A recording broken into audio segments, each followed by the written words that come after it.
दोस्तों, आपका स्वागत है हमारे चैनल इवान स्टडी में, जहां आज हम पढ़ेंगे प्रेजेंट इंडेफिनिट टेंस के इंट्रोगेटिव सेंटेंसों को बनाने के नियम। तो इसके लिए सबसे पहले तो हमें पहचान का पता होना चाहिए। हालांकि हमने पहचान पिछली दो वीडियो में अफर्मेटिव और जो निगेटिव थे प्रेजेंट इंडेफिनिट के उसमें बताई थी, पर इसमें भी चलो हम एक बार देख लेते हैं। पहचान, प्रेजेंट इंडेफिनिट टेंस की पहचान क्या है? जिन वाक्यों में मुख्य क्रिया के अंत में ता है, ती है, ते हैं आदि शब्द आते हैं वे वाक्य प्रेजेंट इंडेफिनिट के होते हैं। ठीक है। इंट्रोगेटिव सेंटेंस अर्थात इन्हें क्या बोलते हैं? प्रश्नवाचक वाक्य। जैसे क्या रवि दिल्ली जाता है? रवि दिल्ली क्यों जाता है? अर्थात ये जो वाक्य होते हैं इंट्रोगेटिव सेंटेंस, जिन्हें हम प्रश्नवाचक वाक्य भी कहते हैं, दो तरीके के होते हैं। एक तो जिनके शुरू में क्या है, और एक जिनके बीच में कोई प्रश्नवाचक शब्द क्या, कब, कहाँ, कैसे आदि आते हैं, वे क्या कहलाते हैं? इंट्रोगेटिव सेंटेंस कहलाते हैं। अब ये जो दोनों वाक्य हैं, इनमें क्या भी आ रहा है और क्यों भी आ रहा है, और लास्ट में क्या आ रहा है? मुख्य क्रिया के बाद में ता है, ता है। तो इसका मतलब ये प्रेजेंट इंडेफिनिट टेंस के इंट्रोगेटिव सेंटेंस हैं। अच्छा, इन्हें बनाने के नियम क्या है? सबसे पहले नियम नंबर 1 देखिए, जो बहुत ही आसान है।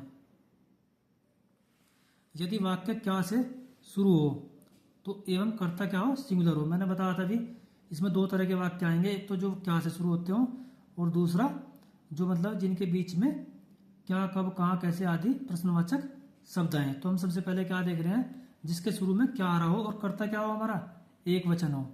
ठीक है। एक वचन में क्या होता है? जैसे ही, सी, इट और कोई भी मतलब किसी का भी नाम, वे सब क्या होते हैं? प्रश्न उसमें एक वचन में आते हैं। ठीक है, कर्ता के रूप में। तो चलिए सबसे पहले देखते हैं मेथड क्या है इसका। सबसे पहले डज, फिर जो है वो एक वचन जो करता है उसे लिखो, उसके बाद मुख्य क्रिया, कर्म और बाकी बचे हुए अन्य शब्द। अंग्रेजी भाषा में डज को तो डज ही बोलेंगे, कर्ता को सब्जेक्ट, मुख्य क्रिया को मैन वर्ब, कर्म को ऑब्जेक्ट और अन्य शब्द को अदर वर्ड। अच्छा, दूसरा मेथड देखो उसका क्या है। दूसरा नियम, यदि वाक्य क्या से शुरू हो एवं कर्ता क्या हो? बहुवचन हो, अर्थात प्लूरल हो। एक वचन तो ये था ऊपर था जिसमें कर्ता मतलब एक वचन हो और वाक्य क्या से शुरू हो, और दूसरा क्या है? वाक्य क्या से शुरू हो परंतु जो कर्ता है हमारा क्या हो?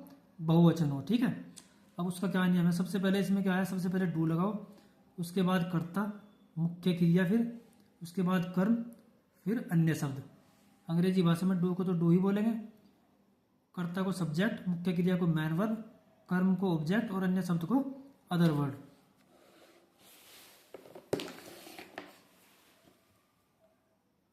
अब देखो इसके कुछ वाक्य देखो।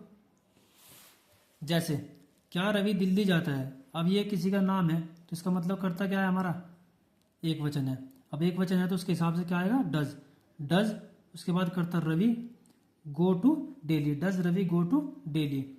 क्या वे दिल्ली जाते हैं? सबसे पहले क्या आएगा? ये वे आ रहा है यहाँ पे, तो इसका मतलब क्या है? बहुवचन है। बहुवचन है तो डू लगाया। Do they go to Delhi, मुख्य क्रिया आ गई फिर, और बाकी बचा हुआ। फिर क्या है? क्या वे दिल्ली नहीं जाते हैं?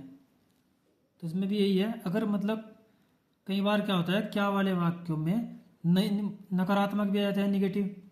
अब जैसे होगा क्या वे दिल्ली नहीं जाते, तो ऐसे वाक्यों में हमेशा कर्ता के बाद नोट लगा देते हैं। जैसे सबसे पहले, बाकी तो जो का तो है, सबसे पहले डू लगाया, फिर हमने दे लगाया क्योंकि बहुवचन है, डू दे। उसके बाद क्या लगाया? एकदम नोट, कर्ता के बाद not. Do they not go to daily.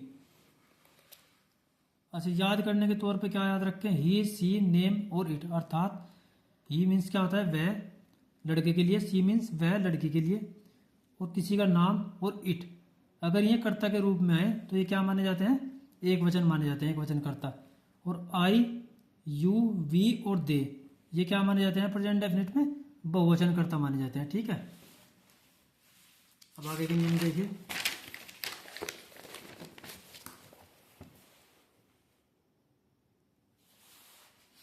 ये तो क्या वाले वाक्य थे। अब जो आगे चलेंगे वे वाक्य चलेंगे जिनके बीच में कोई प्रश्नवाचक शब्द आया हुआ हो।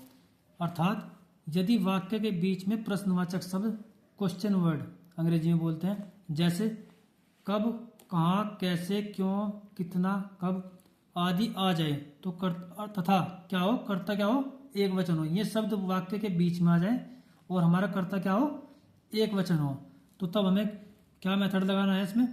सबसे पहले नियम देखिए, प्रश्नवाचक शब्द, फिर जो भी प्रश्नवाचक शब्द है, क्या, कब, कहाँ, कैसे, सबसे पहले उसकी अंग्रेजी लिखेंगे, उसके बाद डज, उसके बाद कर्ता, उसके बाद मुख्य क्रिया, फिर कर्म, फिर बाकी अन्य शब्द। अंग्रेजी भाषा में प्रश्नवाचक शब्द को क्वेश्चन वर्ड, डज को डज ही बोलेंगे, कर्ता को सब्जेक्ट, मुख्य क्रिया को मैन वर्ब, कर्म को ऑब्जेक्ट और अन्य शब्द को अदर वर्ड। अब जैसे एक एग्जाम्पल के तौर पर देखिए, जैसे रवि दिल्ली क्यों जाता है, इसमें रवि क्या है, एक वचन है और बीच में क्या आया हुआ है, प्रश्नवाचक शब्द। तो इसे कैसे बनाएंगे हम, सबसे पहले क्या लिखेंगे हम, प्रश्नवाचक शब्द की अंग्रेजी। अब क्या है यहाँ, क्यों, क्योंकि सबसे पहले लिखी हमने वाई, ठीक है। उसके बाद क्या लिखा है, डज, तो हमने डज लिखा, वाई डज। उसके बाद क्या है, सब्जेक्ट, सब्जेक्ट क्या है यहाँ, रवि, वाई डज रवि। फिर क्या है, मुख्य क्रिया, मुख्य क्रिया क्या है, जाना, गो। फिर क्या बचा, Delhi, why does Ravi go to Delhi. तो सिंपल है। अगला नियम देखिए, यदि वाक्य के बीच में प्रश्नवाचक शब्द अर्थात क्वेश्चन वर्ड आ जाए, जैसे क्या, कब, कहाँ, कैसे, क्यों, कितना आदि आ जाए, तथा कर्ता जो हमारा जो सब्जेक्ट है वो हमारा क्या हो, बहुवचन हो, तो फिर क्या नियम लगेगा, देखिए। सबसे पहले क्या होगा, सबसे पहले प्रश्नवाचक शब्द यानी कि जो क्वेश्चन वर्ड है उसकी लिखेंगे, इसके बाद डू, उसके बाद कर्ता, फिर मुख्य क्रिया, कर्म और अन्य शब्द। प्रश्नवाचक शब्द को क्या बोलते हैं, क्वेश्चन वर्ड। डू जो को तो कर्ता को सब्जेक्ट बोलते हैं, मुख्य क्रिया को मैन वर्ब, कर्म को ऑब्जेक्ट और अन्य शब्द को अदर वर्ड। अब इसका एग्जाम्पल देखिए इस नियम का, जैसे हम दिल्ली क्यों जाते हैं, इसमें क्या हुआ, हमने देखा हम क्या है, प्लूरल है यानी कि बहुवचन है। तो बहुवचन का नियम क्या बताया, सबसे पहले तो लिखो प्रश्नवाचक शब्द क्यों, क्यों आया हुआ है तो सबसे पहले हमने लिखी क्योंकि वाई। अब क्योंकि जो हम है वो प्लूरल है, इस यानी अर्थात बहुवचन है, इसलिए हमने क्या लगाया, डू। तो सबसे पहले वाई, फिर डू, फिर सब्जेक्ट क्या है हमारा, वी, तो वी, फिर क्या है मुख्य क्रिया, जाना, go, why do we go, बचा हुआ लिख दिया डेली आगे, why do we go to daily.